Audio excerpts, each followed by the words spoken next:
Assalamualaikum warahmatullahi wabarakatuh. Kami dari kelompok 8 mata kuliah Legal Drafting dan Legal Kontrak akan mempresentasikan mengenai naskah akademik rancangan peraturan perundang-undangan. Pengertian naskah akademik.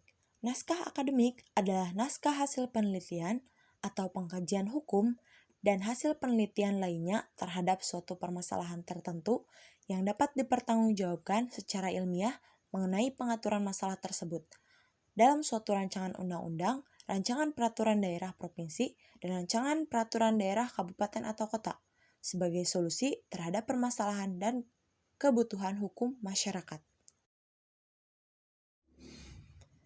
Pengertian peraturan perundang-undangan itu sendiri diatur dalam Undang-Undang Nomor 12 Tahun 2011 yang dijelaskan pada pasal 1 ayat 1 yang menyatakan pembentukan peraturan perundang-undangan adalah pembuatan peraturan perundang-undangan yang mencakup tahapan perencanaan, penyusunan, pembahasan, pengesahan atau penetapan, pengundangan.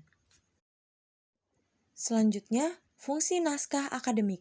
Fungsi dari naskah akademik itu sendiri yakni untuk memberi arahan serta acuan bagi para perancang untuk dapat menentukan apa yang akan diatur dan diterjemahkan ke dalam kalimat hukum dengan bahasa peraturan perundang-undangan yang jelas, tegas, dan tidak multitafsir. Dasar hukum naskah akademik. Dasar hukum mengenai naskah akademik ini diatur dalam Undang-Undang Nomor 12 Tahun 2011 Pasal 43 Ayat 3 yang menyatakan rancangan undang-undang yang berasal dari DPR, Presiden, atau DPD harus disertai naskah akademik.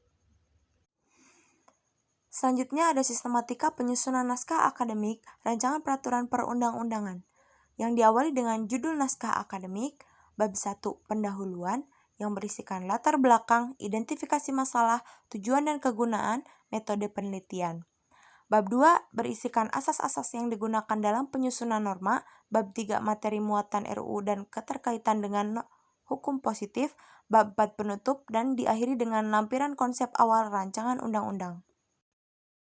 Kedudukan naskah akademik dalam rancangan peraturan perundang-undangan. Naskah akademik adalah bagian penting dari proses pembentukan peraturan perundang-undangan, sebagaimana dijelaskan pada pasal 43 ayat 3. Dapat dikatakan penting karena naskah akademik juga menjadi acuan untuk mengetahui arah penyusunan suatu rancangan peraturan perundang-undangan.